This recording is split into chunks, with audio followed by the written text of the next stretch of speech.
FIR کے بعد اگر آپ گرفتاری سے بچنا چاہتے ہیں تو یہ جو کام ہے لازمی کریں، وگرنہ آپ گرفتاری سے بھی نہیں بچ سکیں گے اور آپ کی تذلیل بھی ہوگی۔ اگر آپ کے اوپر FIR ہو گئی ہے تو جیسے ہی آپ کو معلوم ہوتا ہے کہ میرے اوپر FIR ہو گئی ہے تو آپ نے اپنے جو ہے متعلقہ علاقے کے کسی وکیل صاحب سے رابطہ کرنا ہے اور کورٹ میں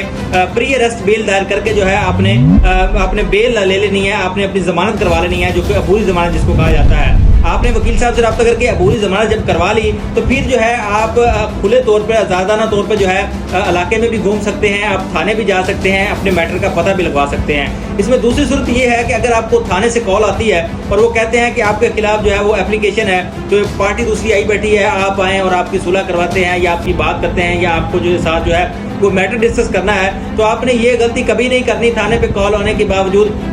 تھانے کے اندر آپ نے نہیں جانا، کیونکہ ایسے ممکن ہو سکتا ہے کہ آپ ان کی کال کے اوپر آپ تھانے چلے جائیں، وہ آپ کو بٹھا کے FIR پہلے سے دی ہوئی ہو یا بیٹھے ہوئے کے اوپر FIR دے کے آپ کو وہاں پہ گرفتار کر لیں، تو یہ کام آپ نے کبھی نہیں کرنا۔ تو آپ نے کیا کرنا ہے، آپ نے اپنے کسی عزیز کو سب سے پہلے بھیجنا ہے، وہ جائے وہاں معلومات کرے کہ کیا میٹر ہے، کس طرح کا میٹر ہے اور اس کی کیا سنگینی ہو سکتی ہے۔ تو کوشش تو یہ کریں کہ اپنے لائر سے رابطہ کریں، اس سے مشورہ کریں، پھر آپ جائیں، وگرنہ آپ کسی اپنے عزیز کو بھیج کے معاملے کی نوعیت کا اندازہ کر لیں تاکہ وہ آپ کو گرفتار نہ کر سکیں اور آپ کی تذلیل نہ ہو۔